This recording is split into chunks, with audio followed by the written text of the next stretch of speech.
नमस्कार, न्यूज़ 18 के digital platform पर आपका स्वागत है और आपके साथ मैं हूं पुनीत। और राजा और सोनम की मिस्ट्री को लेकर जो जानकारियां सामने आ रही हैं वो आज का अपडेट मैं आपको बता देता हूं। दरअसल आज मेघालय पुलिस जो है उसने सीन रिक्रिएशन किया है। सीन रिक्रिएशन का मतलब क्या होता है मेरे ख्याल से आप बखूबी जानते हों, लेकिन फिर भी मैं बता देता हूँ कि जो भी वारदात वाली जगह होती है वहाँ पर पुलिस फिर से जो इस वारदात में शामिल होते हैं, जो आरोपी होते हैं, उनको लेकर जाती है और फिर से उनसे एक-एक करके पूछताछ की जाती है कि कौन कहाँ खड़ा था, किसने क्या किया, कौन सबसे पहले किसने वार किया या किसने पहले वारदात को अंजाम दिया। ये सारी चीज़ें जो हैं ये देखी जाती हैं सीन रिक्रिएट करके। तो जो वारदात वाली जगह है वहाँ पर सीन रिक्रिएशन हुआ है और पुलिस सभी आरोपियों को लेकर गई है, जिसमें विशाल भी था, जिसमें आनंद भी था, जिसमें राज भी था, जिसमें आकाश नाम का एक आरोपी जो है वो भी था और साथ में सोनम को भी ले जाया गया। सबसे पूछताछ की गई, तुम कहाँ खड़े थे, तुम कहाँ खड़े थे, ये सारी चीज़ें हुई हैं। तो इसको लेकर एक प्रेस वार्ता मेघालय पुलिस के द्वारा की गई है और मेघालय पुलिस ने इस प्रेस वार्ता में क्या क्या बताया है ये आपको बता देते हैं। सबसे पहले तो ये बताया गया कि कौन कहाँ खड़ा था। तो ये बात निकल कर सामने आई कि एक व्यक्ति पीछे खड़ा हुआ था, विशाल पीछे खड़ा हुआ था, फिर एक व्यक्ति दाहिने तरफ खड़ा हुआ था आनंद नाम का, और सोनम जो है उसके सामने खड़ी हुई थी। और इसी दौरान सोनम ने कहा कि वार करो, और वार जैसे ही किया गया वैसे ही पीछे से वार किया गया। सबसे बड़ी बात यह है कि मेघालय पुलिस ने अब इस मामले में एक और जांच एंगल तेज कर दिया है। कौन सा जांच एंगल है, आप खुद ही सोचिए कि एक व्यक्ति जो पीछे से वार कर रहा हो, जैसे विशाल ने, इस मामले में पुलिस ने बताया कि सबसे पहला वार जो है वो विशाल ने किया, और जैसे ही विशाल ने वार किया तो सोनम की निकल गई चीख और उसके कपड़े जो थे उनके ऊपर खून के छींटे भी आ गए और वो वहाँ से चीखते हुए भाग गई। लेकिन चूंकि काम अधूरा था और इसके बाद काम पूरा करना था, तो दूसरे शख्स ने भी हमला किया, सामने से हमला किया, जिसका नाम आकाश बताया जा रहा है।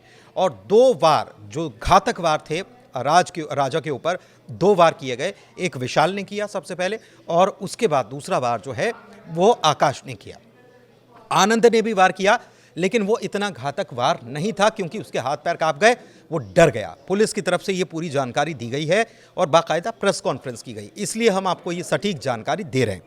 इसके बाद सोनम वहां से भाग निकली, चीख उसकी निकल गई और फिर इन तीनों ने मिलकर राजा को खाई में नीचे फेंक दिया। लेकिन सबसे बड़ी बात यह है कि पुलिस ने यह पाया है कि इस मामले में एक डाउ का इस्तेमाल नहीं किया गया। एक नहीं बल्कि 2-2 डाउ इस्तेमाल किए गए थे, यानी कि वो हथियार जिससे हत्या की गई, जिससे वार किया गया। सीधी बात है कि एक व्यक्ति पीछे से कोई हमला कर रहा है, उसने अगर हथियार से वार किया तो उसके आगे जो खड़ा है, जिसने हमला किया, क्या वो खाली हाथ खड़ा है या उसने पीछे वाले व्यक्ति से हथियार लिया और फिर हमला किया?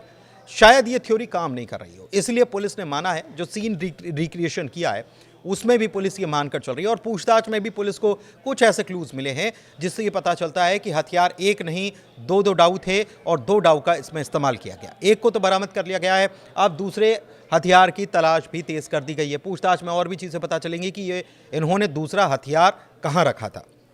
सबसे बड़ी बात यह है कि एक जानकारी और निकलकर सामने आ रही है, वो जानकारी है इनके ड्रेस कोड को लेकर, यानी कि जीन्स और लाइट कलर के शर्ट्स या टी शर्ट इन्होंने वियर किए थे, पहने थे। कि इसमें राज जो है वो तो इंदौर में था, लेकिन बाकी साथी जिसमें आनंद है, विशाल है, आकाश है और सोनम है, इन्होंने डार्क कलर के कपड़े, ट्राउज़र या जीन्स पहन रखी थी और ऊपर लाइट कलर की टी शर्ट पहन रखी थी। तो क्या ये ड्रेस कोड जैसा कुछ हो सकता है? ऐसा लगता तो नहीं, लेकिन हो सकता है कि कोइंसिडेंस हो।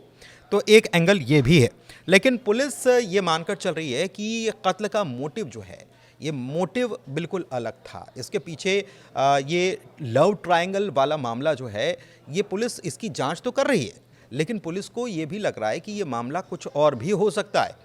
और कुछ खबरें ये भी हैं कि कुछ पैसे लेकर गई थी, वो भी गायब हैं। ये भी पता चला है कि राज जो है इस मामले में जो मुख्य आरोपी पुलिस बता रही है उसको, उसके खाते से भी करोड़ों का ट्रांजैक्शन हुआ। तो ये खातों से करोड़ों का ट्रांजैक्शन किस एवज में किया गया, और राज की आर्थिक स्थिति तो सब जानते हैं।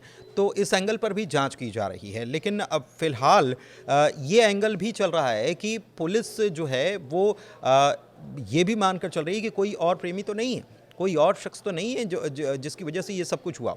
सबसे बड़ी बात क्या है इसमें, पुलिस जो है वो मानसिक स्थिति सोनम की क्या है इसको भी परखना चाहती है, जांच करना चाहती है।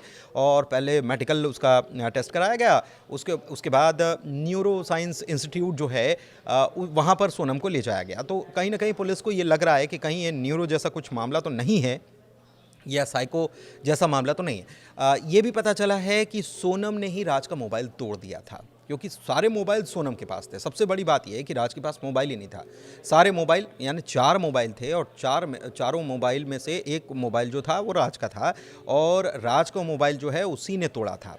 उसने और एक विशाल जो नाम का जो इस मामले में आरोपी है उसने मोबाइल तोड़ा था, और उसके बाद वो कहाँ फेंका गया ये अभी तक पता नहीं चल पाया। तो पुलिस इनके बारे में पता कर रही है। और 3 मोबाइल और थे सोनम के पास जो कि उसके खुद के हैं, जिसमें एक आईफोन भी है। तो उसका डेटा रिट्रीव हो जाए, डेटा रिकवर कर लिया जाए, इसके लिए भी प्रयास किए जा रहे हैं। या उन मोबाइल को कहाँ फेंका गया, क्या अलग अलग लोकेशन पर फेंका गया, वो भी जांच कर रही है। इसके अलावा पुलिस जो है SIT जो है मेघालय की, वो इंदौर भी जांच करने के लिए पहुंची है, और वहां पर भी कुछ चीज़ें खंगाली जा रही है। मसलन सोनम कहाँ रुकी थी उस फ्लैट को भी खंगाला गया है, तलाशी ली गई है। एक अपडेट ये भी है, और कुछ अपडेट वहाँ से निकलकर सामने आ रहे हैं।